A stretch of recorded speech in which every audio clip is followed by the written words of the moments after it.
Was ist das?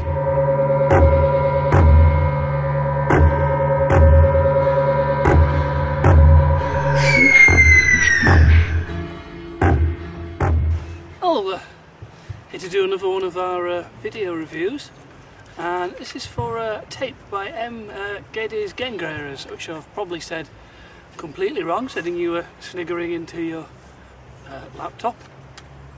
It's on the Russian label Full of Nothing. It's called Rebirth Los Angeles. It comes in a gorgeous handmade sleeve. I'm just going to quickly show you the cassette before I pop it on, as it is a beautiful example of recycling. It's a Russian, a typical, looks to be an old-fashioned Russian cassette. I can't read Russian, so I don't know what was on it originally, but I don't know if the light's catching it sufficiently there or not, but you can read the previous contents. Interestingly different from the Western cassettes, there doesn't seem to be any window so you can see how far the tape's in until you hold it up to the light and then it turns transparent. There, enough of me jib-jab about the format. Let's hit play, sup a bit of ale, and chat about it and come show you the lovely little handmade artwork.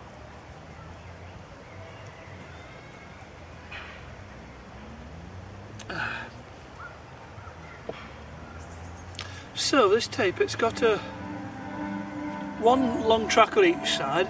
It's a side A, Rebirth Operators. I'm pretty sure it is. I've tried to keep track of what sides I've played, but with the artwork being the old previous contents, you're never completely sure. You always wonder, did I only play it halfway through one night when I was tired or in my cups and then forget about it? So apologies if this is side B, the whole I'm playing. Guessing only really Full of Nothing or Mr. GEDDES GENGRAS can settle the matter once and for all, but I'm going to assume that I'm reading from the right page here. Now this is Rebirth Operators.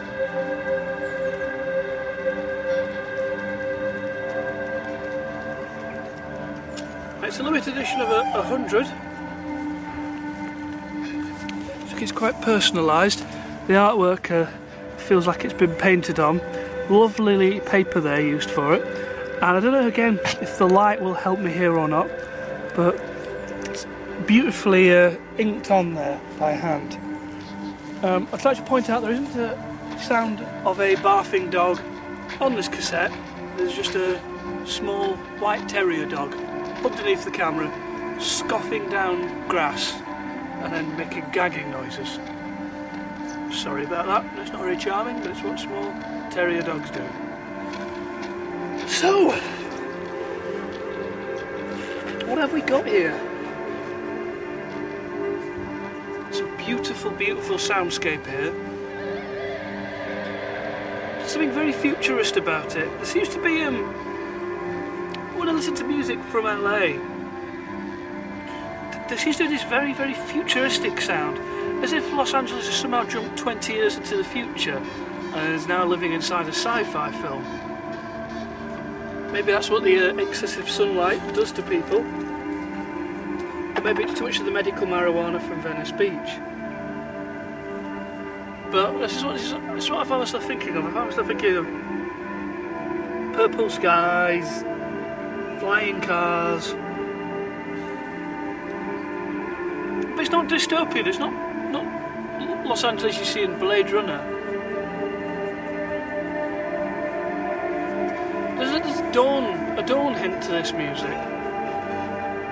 I'm still sat here in the evening, but I imagine had I come out at midsummer's morning, sat here watching the first sunrise of the midsummer, thumping this out, it would have been the perfect soundtrack.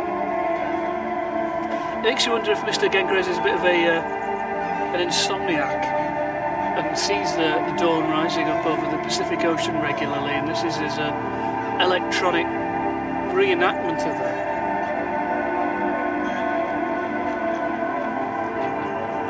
Now we're going to hop along with our fast forwarding.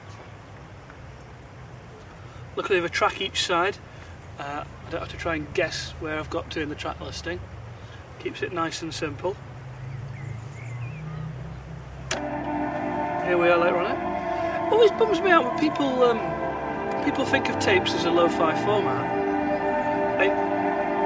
I'll admit, partially for me, that there is a draw of them that's based on nostalgia, because being a stingy Yorkshireman, I always bought tapes when I was a young teenager because they were cheaper than cassettes. No, cheaper than vinyl. CDs didn't really exist then, except as a mad luxury good for the suit-wearing yuppie. When they're done properly, professionally dubbed, there's nothing wrong at all with the sound quality. I know an ambient artist who got quite a hard time from some of his fans for releasing a cassette. I think people confuse professionally dubbed cassettes with the tapes that their mates used to tape them. You know, copy of a copy of a copy, deteriorating quality at every turn, but it's professionally dubbed off the source. There's really nothing much wrong with the sound quality. You don't get... Let's just crank this up. You hear any hiss on that? Okay, I do. Very, very, very faintly now I've cranked it. But if you're focusing on the hiss, the music shit, there's no worry of this. I mean, this is more like a Tangerine Dream, early Tangerine Dream, not when they went shit. Early Tangerine Dream doing a hymn. Stunning, stunning music. But what's very clear from this as well is that the artist, he's a hugely capable, talented guy. You can tell by the way he's playing. And he could do all sorts of clever things to show off. But just these little things that sneak in betrays that he's capable of a lot, but he's not going to show off and do a 90-minute guitar solo. He's doing exactly what the music demands, what the mood demands, what the vibe demands.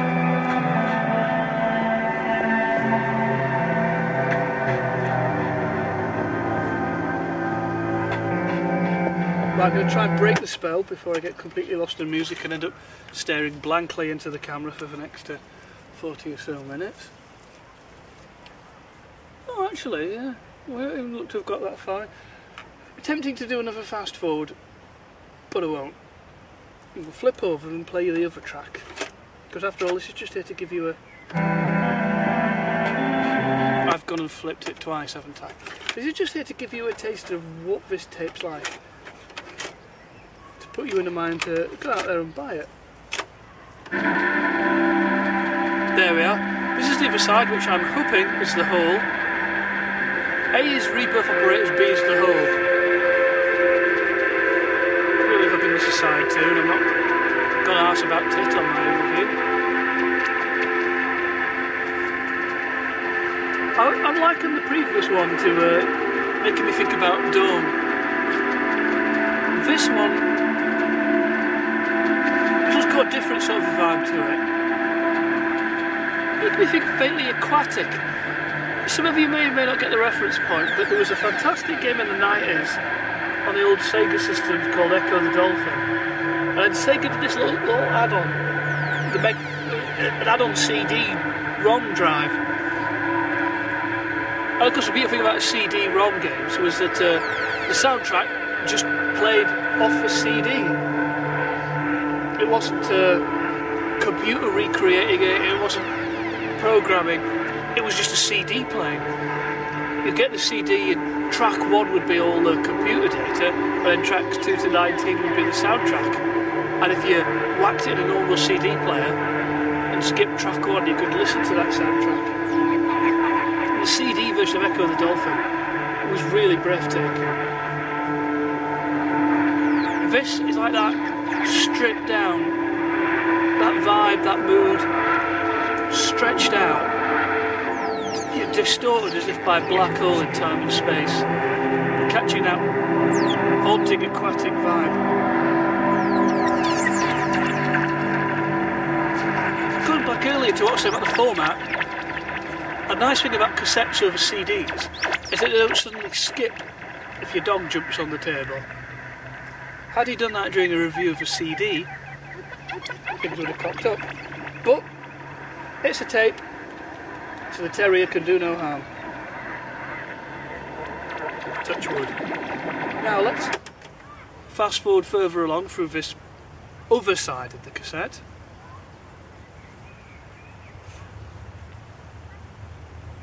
Just to give you a further taste of what this fine little release here is like. Looks like mine is number 81 of 100.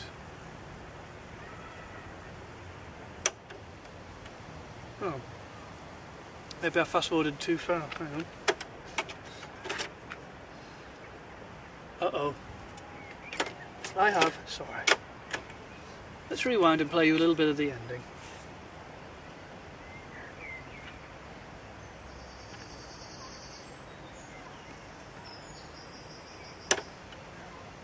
Okay. We'll rewind even further.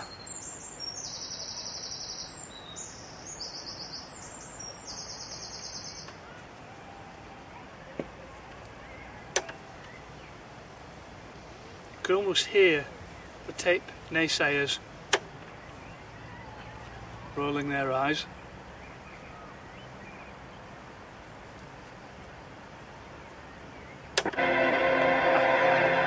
Here we are on the breaking cusp of the last waves of sound of this.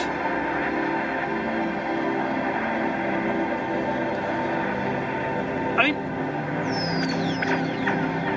there's almost a sort of nods of new age music, but without the soullessness of it all. This is obviously somebody who's got the soul there. They know and love their music. They're not fanning around in the studio. They've got those instruments and they know how to use them. And they know how to bliss you out as well.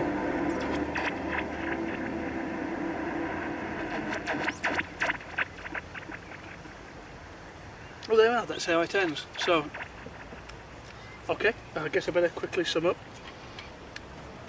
I think this is a fantastic little tape, absolutely blissful and joyous, and it's making me want to set the alarm for 4 AM to come out here and watch the sunrise while listening to it.